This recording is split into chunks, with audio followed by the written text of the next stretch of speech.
Capricorn, what does the month of April look like for you? Capricorn, the last 10 days of April are a lot better for you than the first 20 days of April. The first 20 days of April is going to be all about a lot of stress, a lot of responsibilities, something to do at work, new beginnings, new work, new place, new home, new job, problems at work, problems with coworkers, a lot of responsibilities put on you, and a lot of work and stress. The first 20 days, we have a square between the Sun and Jupiter with you, and we have the full moon in Libra, which is also squaring you, Capricorn. Where do we have Mars? In Cancer. So that full moon, April 5, 6, and 7 are going to be very stressful days. You gotta really be careful because you are connecting a very big square.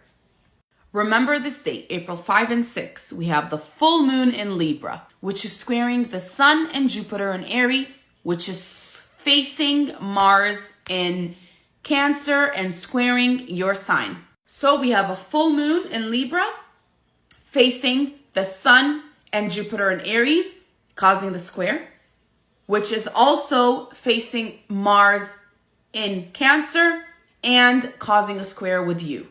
Perfect square that you are connecting.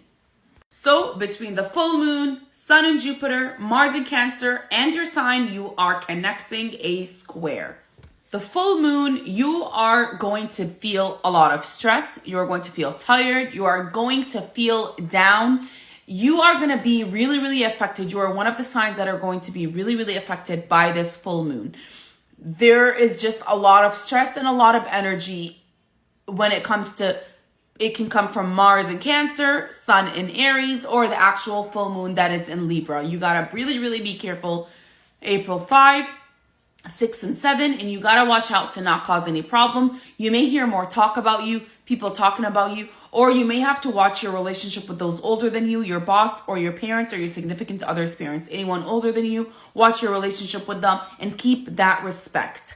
Also, around that time, try not to make any mistakes. The spotlight is all on you. Everybody's eyes are on you and everybody's waiting for you to make a mistake, to slip and fall. So watch yourself around those days. Done with the hard aspect that is for you. Now we're moving on to the good aspect, and that is Mercury leaving Aries and moving into Taurus. This is happening before the full moon, but the full moon is a very strong one, so we gotta still be careful. April 3rd, Mercury is leaving Aries and moving into Taurus, which is an earth sign like you. So you are going to be feeling a lot more relaxed. Maybe try to take from that energy more than the full moon's energy. Mercury leaves Aries, which is now squaring you, and moves into Taurus. This is a lot better for you. This is about, you're going to start thinking more about your past, your relationships in the past, how to make your relationships better from the past, how to settle and reconcile with certain people,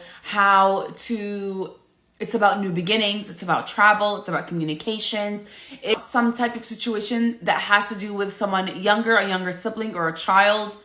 When Mercury moves into Taurus, it gets you thinking about work, how to make money fast, how to make money easy. It will make you think more about those younger people in your life, your sibling, a younger child. Maybe you're thinking about having a baby. Maybe you're thinking about getting pregnant. This is what your mind will be on. Then we have April 11, we have Venus moving out of Taurus and moving into Gemini. And for you, this is all about work.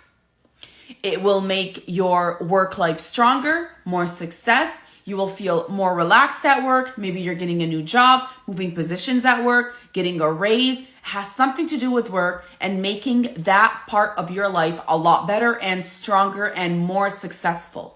Or when Venus moves into Gemini, this may mean that there may be a coworker, a relationship with a coworker that may turn into a love relationship, or you are really thinking about your health and your diet around this time. This is the smallest planet of luck, and it's this planet of love. So when it moves from Taurus into Gemini, it's just going to make your work life a lot better and stronger. And it can make your relationship with a coworker turn into a love relationship.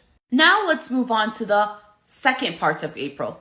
April 20th, we have a solar eclipse in between Aries and Taurus. For you, we're just going to say Taurus because it has more of the Taurus degrees in it. For you, it's your 5th house. So what does this mean for you? This is all about people coming back from your past. But you have to really, really think about why these people are coming back from your past. This is all about thinking about a love from your past, nostalgia about a love from your past, a love from your past coming back into your life, someone coming back into your life from your past, but you really, really got to ask the question as to why these people are coming back into my life. This is all about the past and love relationships. This solar eclipse really warns you about taking any risks when it comes to your money. So maybe getting into a business with someone, watch out for that. Paying a lot for something, watch out for that. Just don't take unknown risks when it comes to your money when there is a solar eclipse. And because it's between Aries and Taurus, it may give you a situation that you may stress about that has to do with something within your family or with someone that is younger than you, whether it is a sibling or a child. So that is for April 20th. April 20th, the solar eclipse is in your 5th house. And this is a very important situation and a very important matter that you really, really got to watch out for. It can just warn you. Maybe you got to watch out for your love life. Watch out for your work and money. Watch out for someone that is younger than you or a child or a sibling. It's just a little warning with that eclipse in your 5th house. Then we have April 21st. We have 3 things that are happening. First, we have the sun moving into Taurus, which is an amazing aspect for you. We have the new moon in Taurus, which is again an amazing aspect for you. And we have Mercury going into retrograde in Taurus. So Mercury going into retrograde in Taurus warns you a little bit. The sun moving into Taurus is your all-time protector. And the new moon in Taurus is amazing news for you. The first 20 days, the sun is in Aries. It is causing a square with you. The last 10 days, the sun is moving into Taurus. If it wasn't for Mercury going into retrograde, I would have told you you have amazing news waiting for you the last 10 days of April. When Mercury goes into retrograde, it brings our situations to go backwards. It makes us confused. It makes us more prone to accidents. It makes us more forgetful. It's just foggy mindedness. That is what Mercury retrograde does. But you are lucky. We still have that new moon energy and that sun moving into Taurus. So the new moon in Taurus and the sun moving into Taurus is going to be your all-time protector and your all-time supporter around this time. So the last 10 days of April, it can be new beginnings, money, invites, new job, new position at work. It can be a joy when it comes to a child or a sibling.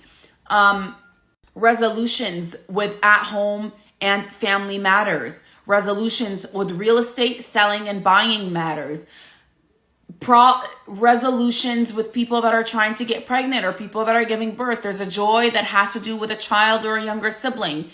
The moon and the sun are really, really protecting you from that Mercury retrograde energy, but we still got to watch out from Mercury going into retrograde. It's just a little warning that we all need to keep in the back of our minds. The sun is no longer squaring you. It is moving into your 5th house, which is amazing for you.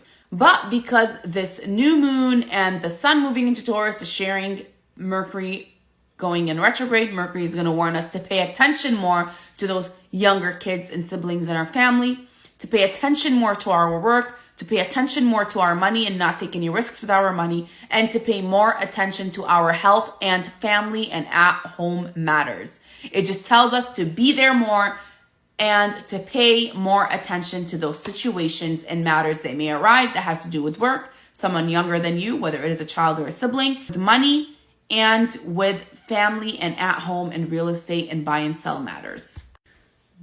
So Mercury literally just warns us, gives us a little warning, tells us to pay more attention to these things, but we still have the sun that is moving into Taurus, which is amazing for you. And that new moon in Taurus is really, really good for you as well. It will protect you and support you.